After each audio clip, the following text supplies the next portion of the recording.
The Texas Hispanic Policy Foundation presents Our Story, hosted by the Foundation's chairman and president, Jason Villalba.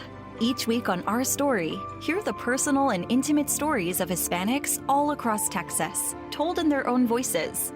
Our Story provides insight into a community of people who are literally and figuratively changing the complexion of the United States. This is who we are. Welcome back to the Texas Hispanic Policy Foundation's Our Story. Each week, we bring you the intimate and personal stories of Texas Latinos from all walks of life.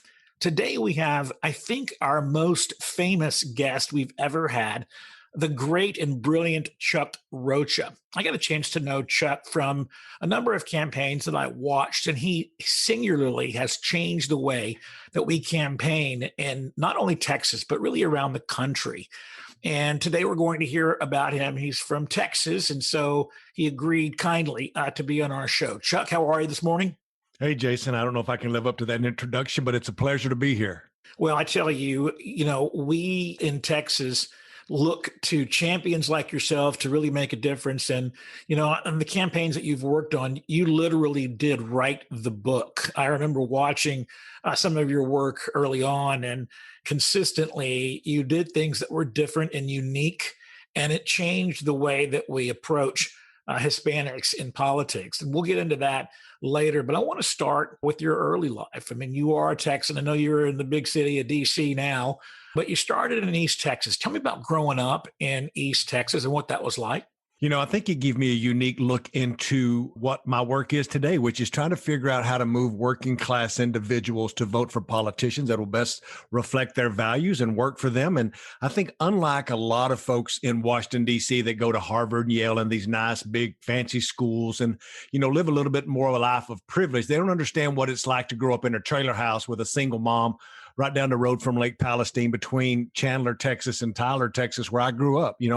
I grew up there and it kind of set my path till today. My father left when I was really young. I was only 4 when my father and mother got divorced. So I was raised by my white grandfather on a working 30-acre farm where we had cows and pigs and chickens and raised vegetables that we ate every day. They would go on to start, taking their produce to the farmer's market and that part of my life. But I kind of grew up like every other kid in East Texas, playing football, hunting, fishing, playing in the woods, and just kind of got to live a life that I wouldn't really appreciate until later on when I got to be in the biggest halls of power in Washington, D.C., be fortunate enough to run presidential campaigns and be able to be around folks who I really realized didn't understand me, didn't understand our community, and didn't understand that just because I sound like an old white man when I speak, my skin is still really brown.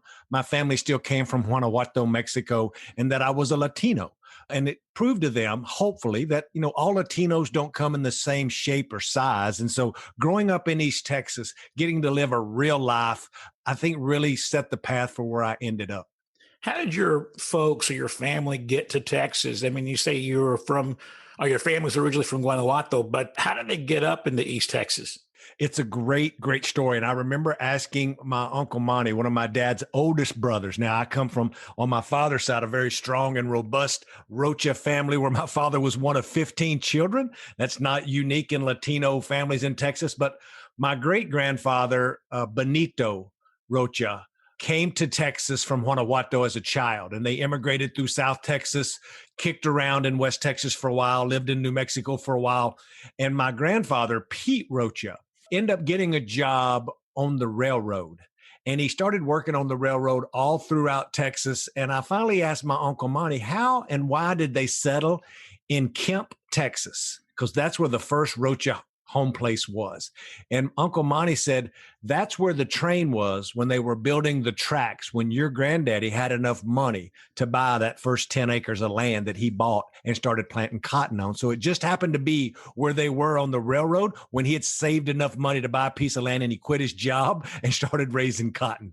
What was it like? I mean, you may not know the story, but what was it like for your grandfather, a Latino from West Texas through, or from Chihuahua, or not Chihuahua, but Guanajuato through West Texas into Kemp? Now, I spent a lot of time fishing that Lake Palestine and Athens and been to Kemp, been hunting up there. And There aren't a lot of people that look like us, brown skin, brown eyes, brown hair. What was it like for your grandfather not only to be different and unique in East Texas at the time, but a landowner, number one, and a businessman? Do you know much about his story? I do. And I ask these questions because it's funny how Latino culture works. And I try to show this to white consultants who do campaigns all the time, because my grandfather's story and the way that they treated my dad's generation was much different than my generation. Every one of them were really almost threatened to make sure that they assimilated. They all spoke English. My grandfather didn't want them speaking Spanish because he lived in a very racist time, as you can imagine, right? This is in the 50s, coming into the 60s. And so this was a time of segregation in Texas. And so they really kept to themselves. He really, really implied on all of his children, one of which was my father, to speak English, learn English, to lose the accent, and to really embrace the, air quotes, American lifestyle.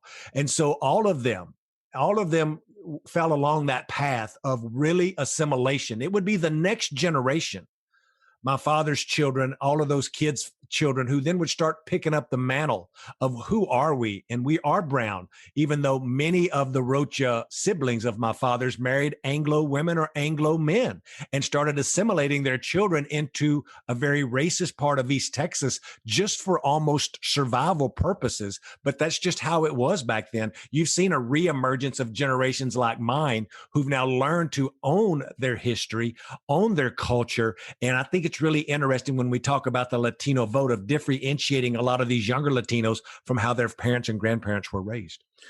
If you haven't had a chance to read Chuck Rocha's book, Theo, it's an absolutely must read for anybody who is interested in Texas politics. And in it, he tells this story, but he also talks about the importance of the non-monolithic culture of Texas Hispanics and how it plays a role in other parts of the country. Tell us a little bit about that.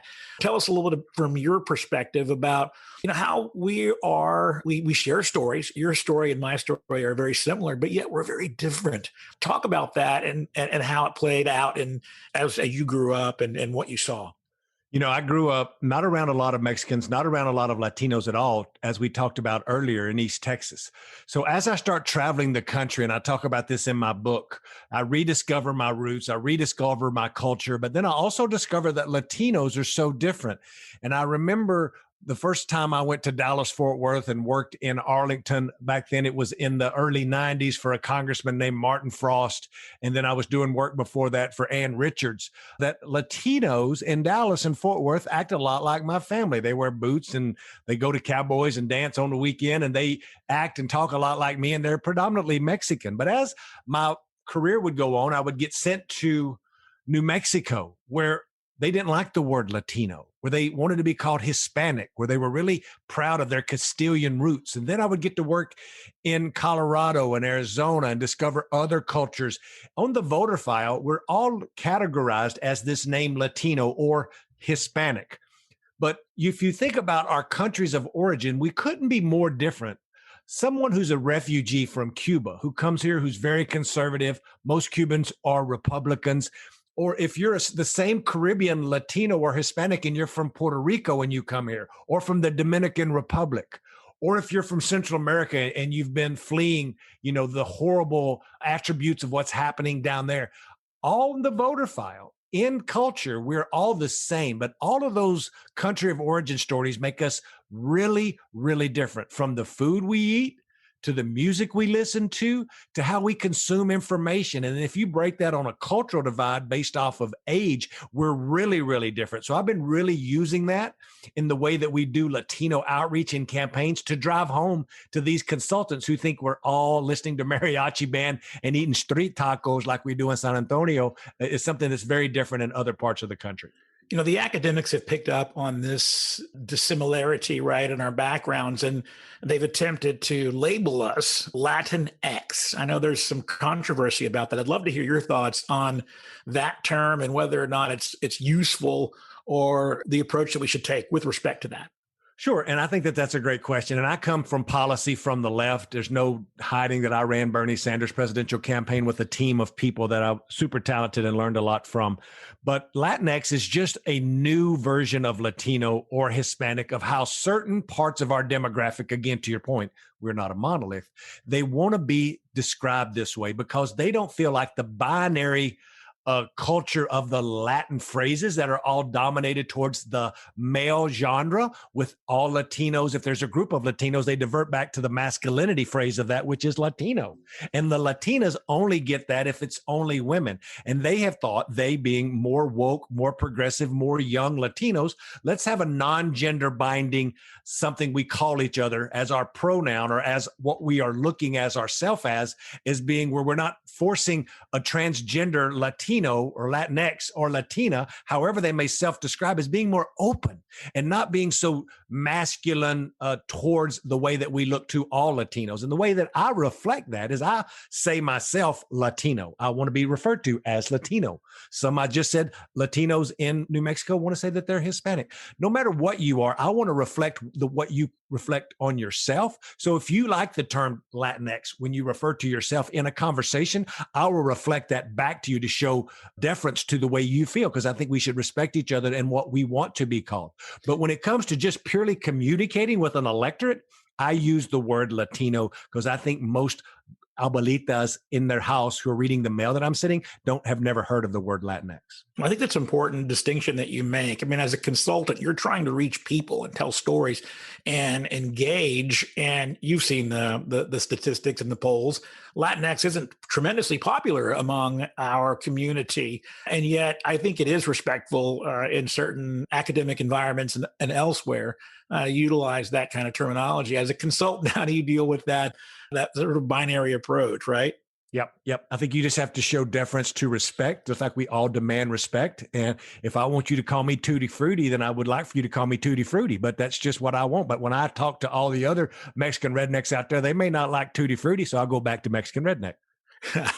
Well, again, going back to your book, which I thought was brilliant, and I read it even twice because there was so much information in there. But the question that I continued to ask myself as I read the book, you and I, again, share a very similar story. Parents from Mexico coming through into Texas. I mean, fishing and hunting, living in Texas, had a little bit of an accent here and there. And yet you end up on the progressive side of the political spectrum. You know, I landed a little more on the right. I was an elected official for the Republicans, and then in the Texas House, and sort of ended up center right. I'm by no means a far right kind of guy. But, you know, I always like to talk about this issue because Latinos are different in many ways, but politically, you know, we kind of share some backgrounds. I think if you look at the numbers, the majority of Hispanics are going to be Democrats. Whether or not they're progressive or not, it's a different question, but the majority are going to be Democrats. But you landed squarely on the Democrat side, and you identify as a progressive. And as someone who grew up in East Texas, I was curious how that happened. What were the points of inflection or the shapers that took you in that direction versus, say, the Republican Party, which was much more popular, and conservatism, which was much more prevalent in your growing up? I think it's because I knew nothing about politics as a kid, and nobody in my family had ever went to college. You should know, and I think your listeners know, I never went to college either. I went to work in a factory when I was 19, like a lot of other kids in my neighborhood around Tyler, Texas, making Kelly Springfield tires. So when I got that job in the factory, I joined the union, not because I was an activist or I was a liberal or I was a lefty, just because that's what everybody else did. We had a strong local union, and my buddies was like, oh no, you need to join the union. We're all in the union. It's a really good thing. So I joined it, not knowing why, when, how, but that's just what everybody else did. Well, I hadn't been there a year. My daddy worked there. I had reconnected with my father. He helped me get the job. I just had a child myself at 19, and I needed a job with healthcare. I was cutting wood and hauling milk and doing all this odd and end jobs. And he got me this job that really helped me a lot. And so there I got active in the union by happenstance because a buddy of mine, and I write about this in the book, asked me to be a union steward. And I was like, why would I want to do that? I've got the greatest job I've ever had. I got healthcare. I got a pension. And he explained to me how the union helps people. And if I wanted to get off of my job, they would pay me like I was on my job to do union work. And I signed right up because it was very self-serving for me. So that was my first act of getting involved in community service because it was beneficial to me personally. And it was that opening of that door and me doing something that was beneficial to me that realized that I was good at this and I like doing something for other people. And so I learned about politics through the eyes of organized labor, which made me think a little bit more to the left about the workers' rights. And so I grew up in a culture where the corporations had all the power and the people had none unless you were a union. And so that just really gave a focus to everything I would think about moving forward. And probably till today, why I'm a more liberal Democrat than a conservative. I honestly believe, Jason, like you, that we have the same philosophy of what we want for our community. We want our community to strive. We want it to be good. We want it to be great. We want everything that this country has promised every other immigrant class. Me and you may just have a difference somewhere down the line of how we get to the same end result. And I welcome those debates. And I think that those are healthy. Maybe we could say we should have this tax for this class or this tax for that, or maybe we should talk about this when it comes to government assistance, but that's healthy debates that we should be having. And however the people won't, that's who they should vote for. And that's how this democracy is truly supposed to work. I sure wish more people thought like you did, because, we do have some disagreements on policy, but in the end, you and I share one singular goal, and that is to benefit and raise up all Texans, including our own communities and including our own neighbors, and wanting to serve Texas, or in your case, the nation, for the benefit of others, and particularly people that might not have the opportunities that either you or I have had. We just have a different approach to getting there. I'd like to talk a little bit about some of those differences in policy issues. Right? Because one of the things I'd like to do is drill down on where you and I might have some political disagreements. And I don't mean me in general. I mean conservatism versus progressivism. You supported and worked for and did a wonderful job with Bernie Sanders. And he, of course, has been maligned by the right as being, this progressive socialist. And I know he identifies as a socialist. What are his policy positions that you think put him in such a position that he's been attacked so difficultly or so roughly by the right? I think it's just that he's an independent and he openly calls himself a democratic socialist because he supports, everybody in the country having health care. He supports everybody in the country being able to go to a free college if they want to go to a community college or a state university. And those things in other countries are just the norm. And I think that he's seen that and wants to know, why are we still based in a system of profits? And again, here goes where we can debate over whether competition and capitalism really is the driving force there. And I don't really honestly think that it's one or the other, but I do think it's a combination of both. As somebody who's got to live all the world's riches and see things I never thought I would as a Mexican redneck kid from East Texas who never went to college, who, had a kid when I was 19, like my mama did, but still be able to live what we call the American dream. That American dream in the core of my being is what really makes us different, is that if you are me and you make a lot of mistakes growing up, I've even got a criminal record. Like, all of these things would not have allowed anybody in almost any other terms of countries be the success that I have been lucky to become. But because we live in a great forgiving nation, I can work really hard, get up a little earlier, stay a little longer, and just hustle my butt off and become the success that I've built out this company to be. But there was assistance there. I rode and drove my truck on roads that were paid for by tax dollars. My trash is picked up here in DC because of my tax dollars. But at the end of the day, because of my individualness of owning my own company, which is an LLC, I have now a whole different vision of tax policy as just one example. And me and Bernie's talked about this. I pay the highest tax rate in America as an individual because, let's say I make a couple $100,000 during an election cycle, which is a lot of money. And so if I'm paying 38% taxes and another 10% taxes because I live in DC, which is 9.9 of my income, now I'm at 48% taxes when you have places like Walmart and places like Amazon that pay no taxes. This is the real debate where I think people don't have enough conversation of, they just think liberals want to give everything away and they just want to tax rich people. I think if we even some of this out where it wasn't so dramatic from one end or the other, we'd have a lot less pressure on us and we wouldn't be so worried about, wrongfully, in my opinion, tagging somebody as a communist because they want to give people a $15 minimum wage. Well, put your consultant hat back on, because I think this is a really important question, and it's relevant to the conversation I think that people are having all across the country. What you described that Bernie Sanders wants are things that I think most people want. Everyone wants their child to go and get a good college education, and ideally, for it to be paid for by some form of assistance. And two, we all want health care and health insurance when we face some of the crises we face. Is it a labeling issue? Because the Republicans, particularly in the Rio Grande Valley, did a really good job of labeling the other side as "quote unquote" socialists, right? And then they also used the defund the police, which was a labeling issue. I don't think anyone is really arguing to take away all funding from police. I think they're just saying reevaluate how we approach some of these protection systems. Is it a labeling issue, or is it a truly a divide that we cannot breach? It's a backbone issue. Like Ann Richards would have never stood for that for 1 second. What would she have done? She'd have grabbed the mic. She'd have grabbed somebody around their head and went, "Are you crazy? Because I want to make sure workers have rights. You think that I'm a socialist?" Democrats would never do that.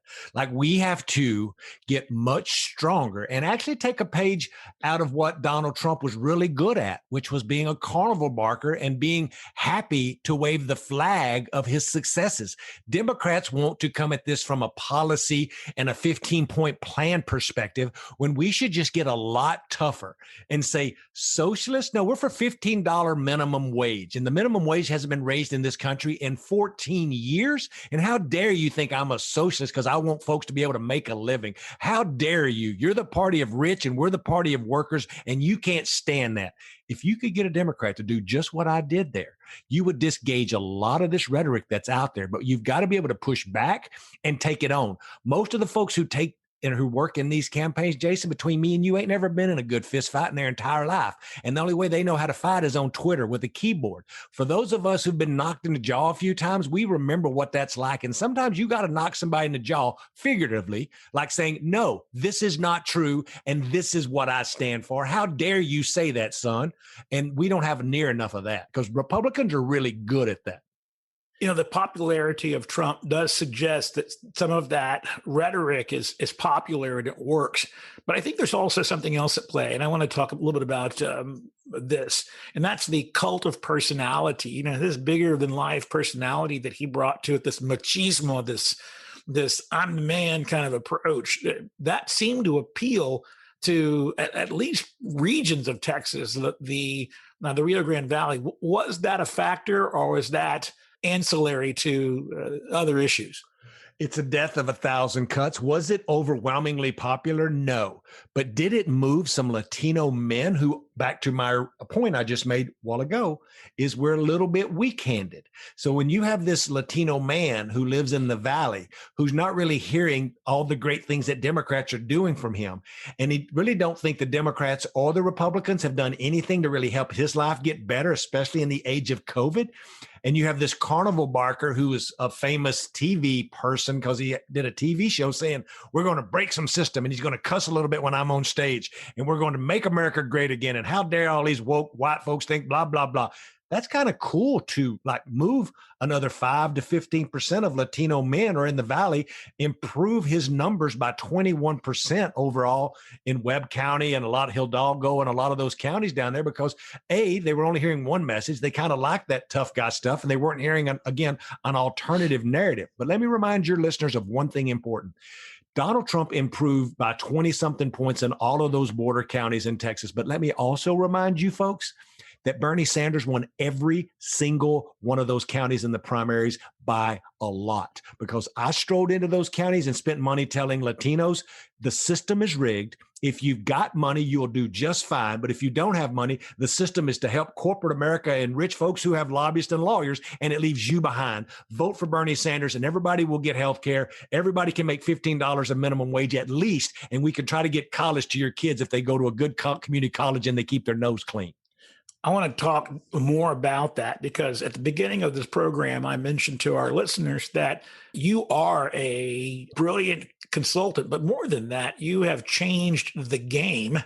And the way you changed the game is because you took your East Texas Latino background and implemented that into strategy that we had never seen from the consultant class before. And when you did go down to the Valley, not only the Valley, but also to El Paso and other regions of Texas where there are high concentrations of Latinos, you changed the game. And I want to talk about that. What did you do that was different than what the Anglo consultants have done for decades? What was the secret sauce, at least in Texas? And I know you replicated it in Nevada and other areas around the country.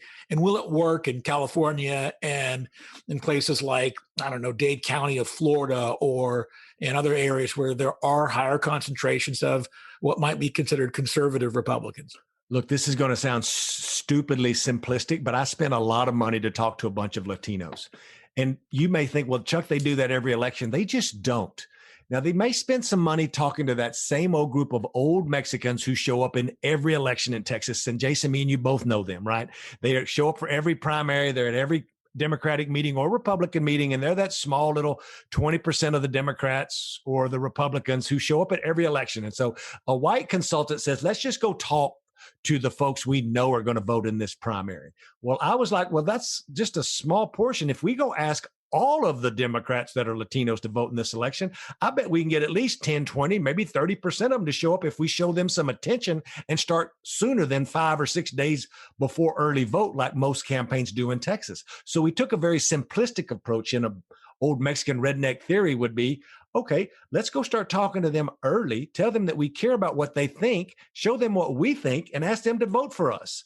And that's what we did. And I spent over $2 million in Texas in Spanish talking to Latinos about Bernie Sanders' immigrant story, and then how he was going to do the things he wanted to do to make their lives better, which at the end of the day, that's what Latinos care about, just like white voters are. What are you going to do for me and do for my family? We just took the time to start earlier, to do it in language and with a whole lot of cultural competency.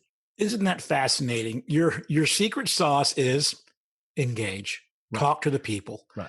Listen to them, hear what their needs are, and talk about how your candidate can meet those needs with solutions that work. I mean, it seems so simple. You know, I've preached this as well to my own party at times, and you're right. It seems like that most of the consultants heretofore have believed that there's some form of silver bullet. You know, you basically translate the existing cards and commercials into Spanish, and you put a Spanish family on the TV, and all of a sudden it's you're done. But it's not that. It's not that. And you've proven that. Tell me about how this strategy worked in Nevada. I know that Nevada was critical to the Sanders campaign during the election cycle. And I think you had mastered this before you got to Nevada and really changed the game there. Thank you for asking that. In the book, the Nevada chapter is called The Crown Jewel. And I had to look at some Netflix TV to figure out what the crown jewel was when my fellow who was helping me do some of this writing, and at least put it in good English here, y'all could understand it when I put it down on words. The crown jewels was just like the most important victory. And it was the same strategy I laid out in Texas, but it was more, Jason, and you'll appreciate this as a political animal. The caucuses are just so much different because such a small group of people participate in the caucus. So it eliminates a lot of folks who think they all got to show up at the same time, at the same night, stay in a gymnasium for an hour.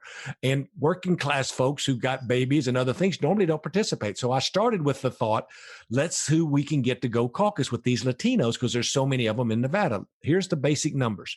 Before this last caucus, only 13,000 Latinos had ever caucused. There are about 30,000 Latinos that vote in every primary in Nevada, but still had never caucused. And there were 100,000 Latinos who had voted in the general election in the last presidential, but never caucused. And wait, I can keep going. There's 115,000 Latinos that had registered to vote as Democrats since Donald Trump had been the president. So I'm looking at 200,000 Latinos that I could go talk to who have a voting history, except for the newly registered, who I just could go talk to about Bernie Sanders and ask them to participate in a caucus. And lucky for me, they had opened up the caucuses, so there was 5 days of early voting for these caucuses. And I started 7 months in advance doing TV, radio, digital. Jason, I even bought full page ads for 6 months in the local Spanish weekly newspaper that was delivered to the markets, like our grandmothers read. Like, that's cultural competency. And then I put our headquarters of our entire operation in East Las Vegas, in the heart of the community, so Latinos could walk to our office, get walk packets, and go walk their neighborhoods. That's how you can win 73% of the Latino Caucus goers on Caucus Day, which Bernie Sanders did.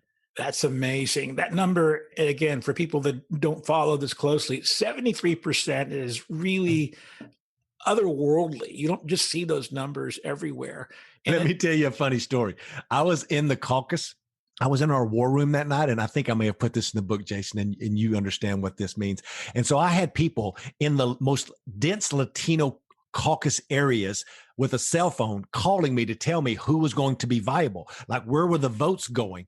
And I knew something was happening dramatic when the first 6 calls I got, Jason, from the 6 most populous Latino precincts in Las Vegas told me, Chuck, there's no other candidate who's even getting 1 vote. We have just won every single voter who's come in to caucus in this particular caucus. So we were running up the numbers to historic levels, and I knew it was going to be a good night. well, let's go back to your earlier point.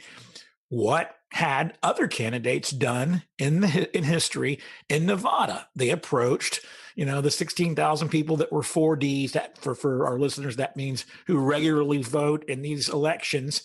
And you said, well, those 16,000 voters are great. And of course, we're going to do everything we can, but there's 250,000 untapped voters. And that's what you did. And that was the difference maker, right? And a lot of them showed up and they expanded the caucus. And so it was really, really huge. But it's funny. I told all of these reporters, because we had just won all of the satellite caucuses that were in Spanish for the first time in Iowa. So the press started catching on to my secret weapon. They were like, Chuck, how did you just automatically sweep every one of the Spanish language caucuses in the entire state of Iowa? And I'm like, well, because I've been talking to these Latinos for over 6 months. And they were like, well, oh my God, then what do you have planned for Nevada? And so it was too late for the other campaigns to react. So I started telling the story so Bernie and we could get credit for what we were doing. And I told all the reporters, I'm like, y'all just wait. You want to know how everybody else is going to do this? They haven't done nothing up till now. We're fixing to go to New Hampshire. And the day after New Hampshire, the top 3 candidates coming out of New Hampshire will go up on Spanish language TV for the final 13 days in Nevada. And that will be their Latino program. And just like clockwork, Jason, they all went up finally on Spanish language TV and radio the last week and a half before the caucus. And that was their whole entire outreach. Isn't that amazing? And, I'm laughing because your strategy worked so well. And, you told reporters what you were going to do. It's like you're calling your shot, right? You're pointing to the stands and saying, I'm about to hit my home run. I want you guys all to watch this. And you did it. Does that translate to non-caucus states? Can you replicate that in a state like California or Florida, where you already have voters at the polls? Yes and no. We won Latinos in Texas and in California overwhelmingly, but nothing close to 73 because I've just got more room to grow in a caucus state. It's just basic mathematics, but you can win the vote and win it by big margins. I got over 50% of the Latino vote in California and in Texas because we spent money. I spent $5 million in California in the primary to get Latinos out, and then had to run a whole separate program for what we call non-party specific voters who had to change their registration or request a Democratic ballot, all focused on Latino voters. All these stories say the same thing, Jason. That is there's never really been a direct effort to go out and talk to Latinos at big scale, on the same scale they talk to white voters. And I just want to prove once and for all, because I was in charge of the budget and the overall campaign, that this would work. Your listeners should know that Bernie Sanders did not have a Latino department in our headquarters. We did not have a Latino outreach director. We just made the Latino outreach part of the overall program and funded at the same levels. And you can see what the results were. That's another excellent point that you're making, and one that you've made on national television. I heard it before, and that is, again, you don't look to Hispanics as this sort of group that is singular and you're going to have a strategy for them. They're integrated into the very fiber of the strategy, and that's part of the difference. Is that right? Yep, absolutely. And I think it's key to put Latinos in leadership positions over departments so you know that they never get left out. Of course, I was a senior advisor, so there was nobody above me except for Bernie, and then I was equal to 3 other advisors. It starts there. So I got to hire all the staff or be a part of a group that hired the staff. So there were Latinos in leadership. Our national political director was a Latina, half Dominican, half Colombian from New Jersey. The state director in many of our states were Latinos or Latinas. Like I systematically did that on purpose. They were very qualified, but they would never have got a shot. They would have looked for somebody if I wasn't there demanding that we had this diversity. And I wanted to prove so I could write the book so we would know that we always, and it was a big risk. Like this could have all blown up in my face and I could have been made out to be a crazy man, which half the United States already thinks I am because of how I talk. But I had one shot at it. And if you get one shot at it, you better shoot at the goal. And that's what I did. You did it and you were successful. And now you've got a new project. You just made an announcement, I believe, about 2 weeks ago. Tell us about your new project and what it means for politics all across the country. There's 2 big things. One is I created Nuestro PAC after we got done with Bernie Sanders. So we created a Latino super PAC to continue what we had done with Bernie into these other races to mobilize and get out the Latinos, me trying to get donors to give us money to do what we did for Bernie for other Democrats. And luckily we raised around $8 million for this year's general to deliver the Latino vote for Joe Biden in places like Pennsylvania, Michigan, Nevada again, and in Arizona. So now I run the nation's largest super PAC called Nuestro PAC. In English is Our PAC. So Nuestro PAC, who will continue to do this work now moving into this cycle to make sure we win back congressional seats that have lots of Latinos in it and Senate seats that have lots of Latinos in it. And then the second project I just kicked off 2 weeks ago is with an African-American woman to create the first ever Black and Brown owned media firm to be able to go into those neighborhoods and deliver a culturally competent TV commercials actually made by a Black woman and a brown man. It's going to be interesting to see how that plays with, your knowledge base and what you've achieved to see how that can be implemented into a television and media campaign. That brings me to the question about the future of not only politics in general, but the Democratic Party particularly.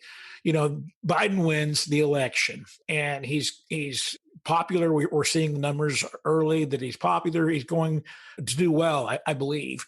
But Biden's probably not the future of the party just because of his age.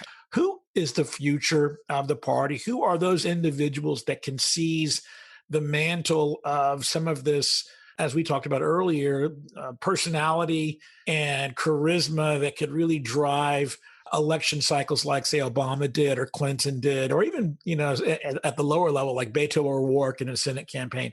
Who are the future superstars of the Democratic Party? I'm a little biased, but I think that we have such a good crop of people in the Latino caucus, the Hispanic caucus, who are well positioned to not be as left as Bernie, but not maybe as moderate as Joe Biden. And I think that's where the party is. I think the party is more progressive than Joe Biden, but maybe not yet as progressive as an AOC. But AOC represents her district marvelously, just like all of the squad does. And that's their job, and they should. But where do we live? I think we live in a place for the future of the party to be left of Joe Biden, maybe just a hair right of a Bernie Sanders, where you have somebody like Ruben Gallego.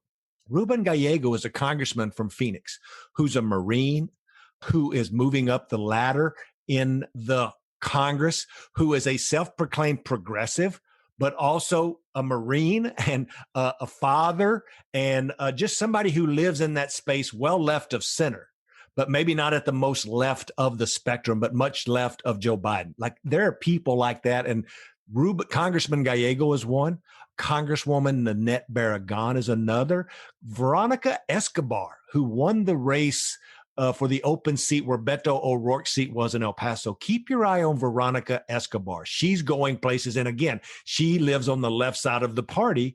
And I think she's somebody who you should also watch who's been ascending. And then my last one would be Congressman Tony Cardenas, who's from LA, who also ran the largest Latino caucus pack with the bull pack that anybody had ever run, and really influenced a lot of elections.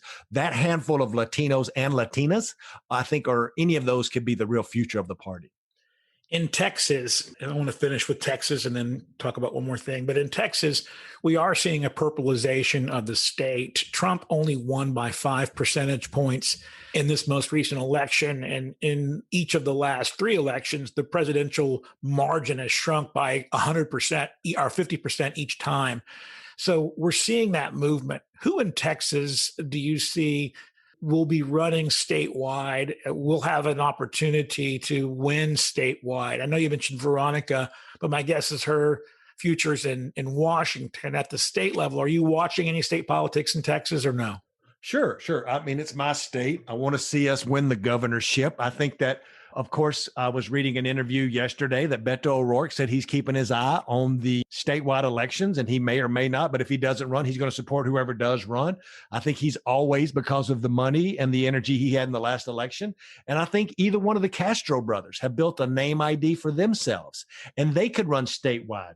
But I think that there are good state reps and folks ready to step up as well. You know, it makes me think about Cesar Blanco, who's in El Paso, who's a state senator now, who moved up from being a state rep, who is also a veteran, who's also moving into leadership, who's bilingual, who just knows the state. Like Cesar Blanco is going places. Mary Gonzalez, also from El Paso.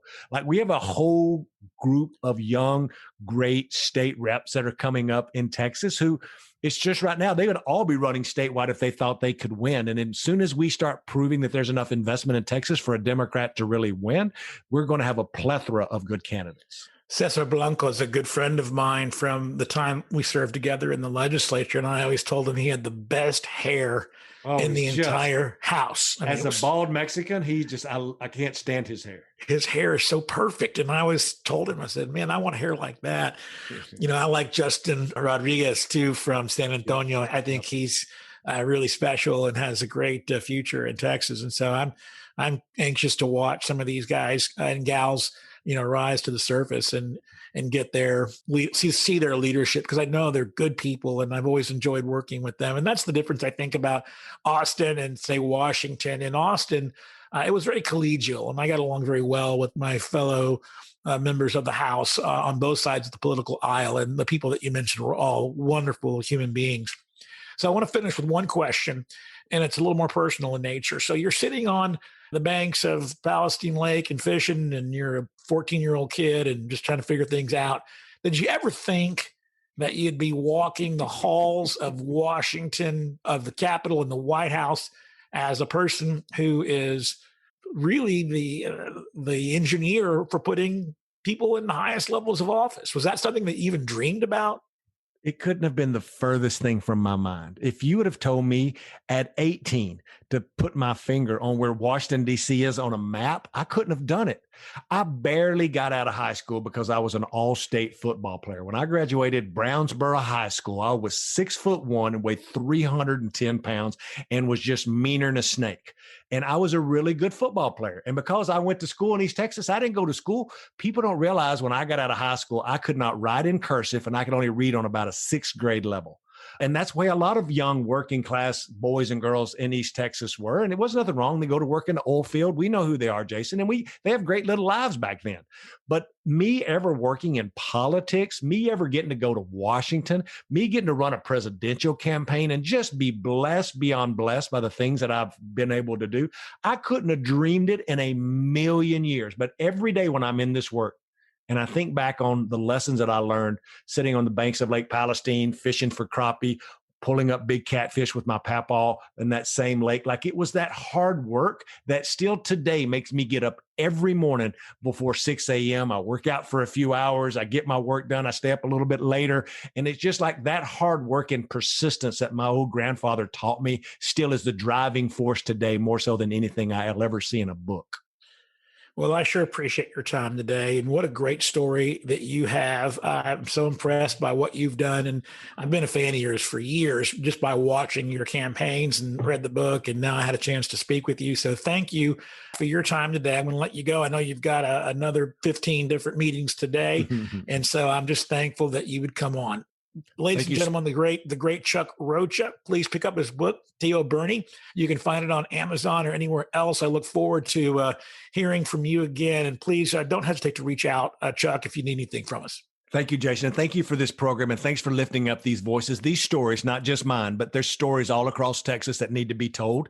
And no matter what's between us and public policy, at the end of the day, our stories are all intermingled and we all want to do what's best to make Texas the best. Thank you. I'm Jason Villalba. This is the Texas Hispanic Policy Foundation's Our Story. Look forward to hearing from you next week. Talk to you soon. Thanks and goodbye. The Texas Hispanic Policy Foundation would like to thank you for joining us today on Our Story. You can find more information about the foundation at www.txhpf.org, on Facebook on the Texas Hispanic Policy Foundation page, or on Twitter @TexHPF. Please join us next week on Our Story, a podcast dedicated to the voices of Texas Hispanics.